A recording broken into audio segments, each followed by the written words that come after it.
the topic continues to be the evolution of solid structure. This is a loaded structure, and that's indicated by the force P.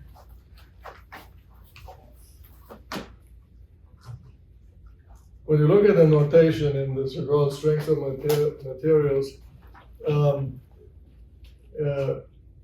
that speaks of the origin of the discipline.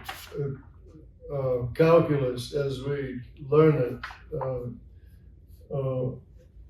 may have been invented in the 1700s by Leibniz and Newton, but it was propagated by French mathematicians Lagrange and Cauchy, these names, Poisson, you've heard about them. And notation like that speaks of the beginnings. P comes from the word for weight in French. And a few other things come from there. Okay, so it's loaded, but also has to be stiff. And the stiffness is indicated by the deflection of this beam at the tip. So the first drawing that I detailed in the previous lecture is about a beam with a round cross section, a solid rod. This was called design number 1. And design number 1 has several things specified. The loading and the deflection, but also, in addition, the material indicated by the Young's modulus of elasticity and the maximum allowable stress. So the material is specified, the so-called function or purpose of this artifact is known or pursued, and then from that, so let's call it beginning, comes the problem, which is that of figuring out the cost. And the cost has many colors. I talked about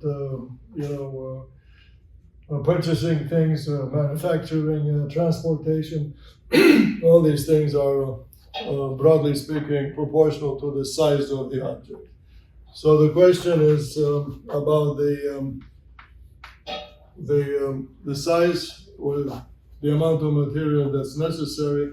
The answer was, that was on Monday, 12 volume units. And the volume unit was the group E P delta divided by the maximum allowable stress squared. So this is the volume unit. I'll call it little u. And this is the punchline.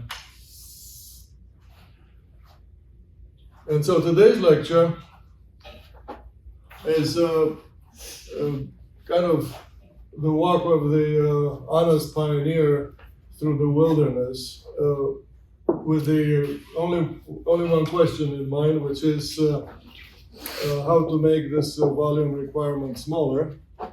So smaller is the question, and the answer is, you're forced to think, making it smaller without touching the unit volume, which is fixed because everything in these brackets has been indicated. So we're talking about equally stiff beams, equally loaded beams made out of the same material, but beams that are free to change because the drawing that I have here is not destined to remain the same.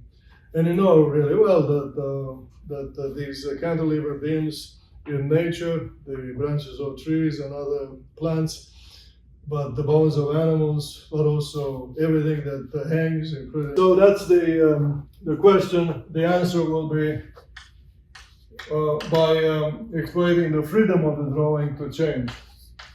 Freedom.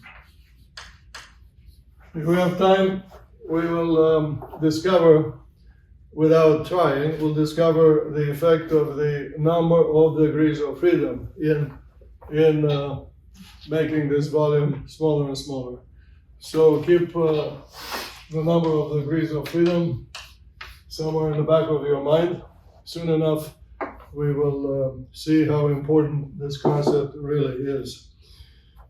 Also, part of this brief review, I reminded that the analysis done correctly is reducible to a template of two parts. The first part had to do with imagining, like an X-ray, the distribution of stresses inside the loaded body. So that's the map of stresses.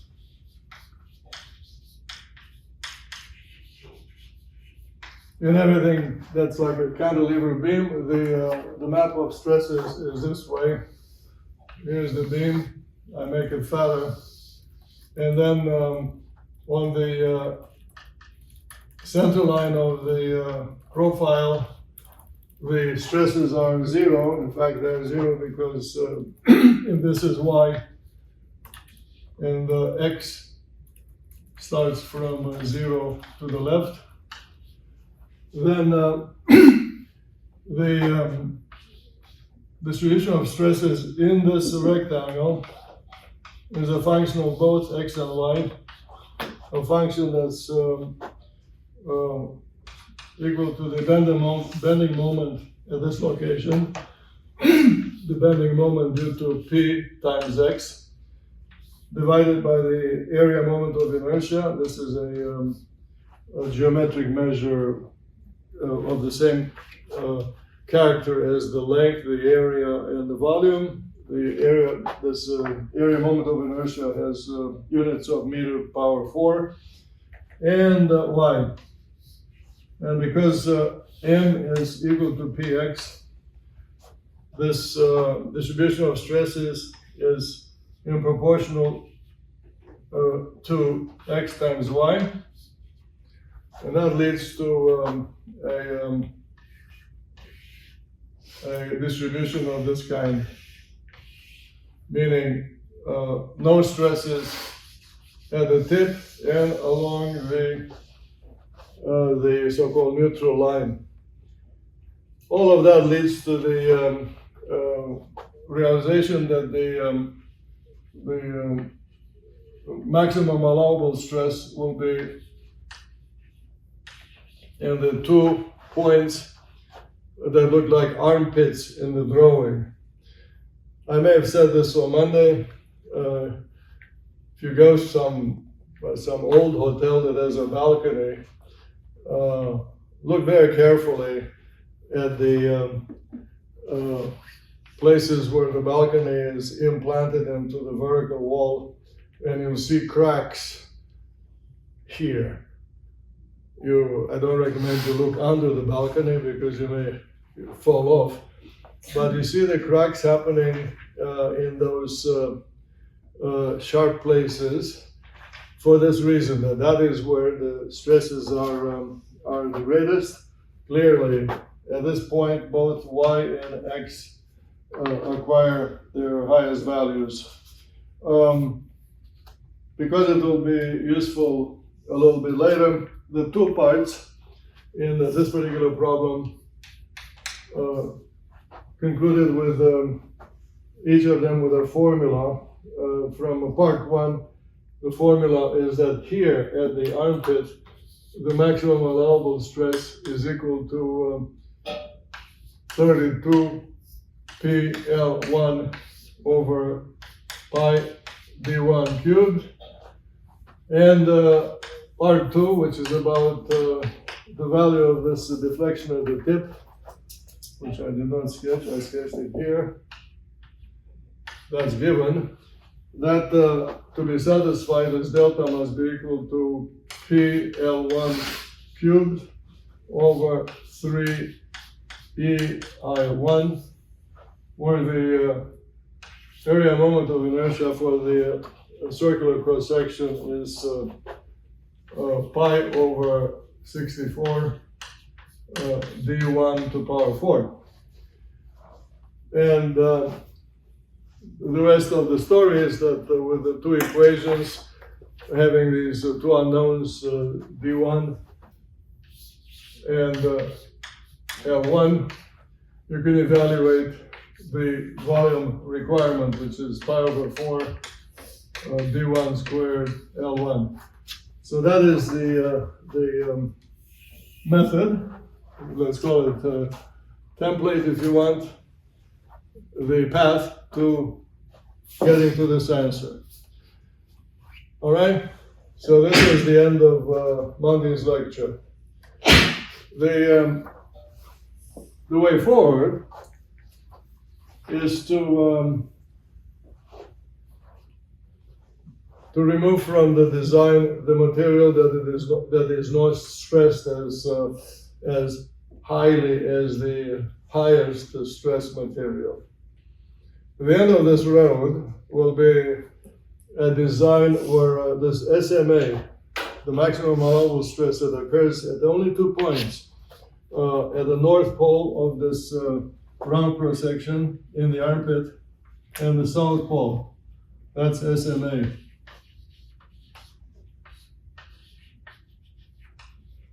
The end of the path toward the better and better champions will be when this maximum allowable stress is distributed uniformly through the let's call it perfectly morphed body. And that will turn out to be a weird looking object. So next time you break a bone and you're being examined to your orthopedic specialist, ask that doctor whether he knows why bones are so strange looking. Yeah, oh, he'll tell you about DNA and the origin of species. No. Tell him, it's strange looking because this is an object of with the maximum allowable stress distributed uniformly. How do you know that? And by the way, here's a true story about how to act as an open-minded person. In the mid-90s, there was a hurricane here called Fran, which leveled about, I forgot, 1/3 of the trees of Durham, and brought everything to a standstill for about 8 days. No power, no traffic because the streets were covered by debris. And that again from French means broken branches. And I was walking, and I was astonished by the fact that these branches, the stuff on the street, filling the street, were not the smallest branches. They would have been the weakest, right? The easiest to break by the wind. The debris was of all sizes. And then I said, Adrian, it means that the tree, as was being mistreated by the wind, was a structure built uniformly with its maximum allowable stress. Every spot was as ready to break as any other spot, small branch or big branch. And that's why the tree failed so uniformly, or so, how should I say, displaying a choice for equality in failure, if you want to have a laugh. Get it? And if we have time, we'll Also in chapter 10, we'll see how to predict the architecture of the forest from this idea.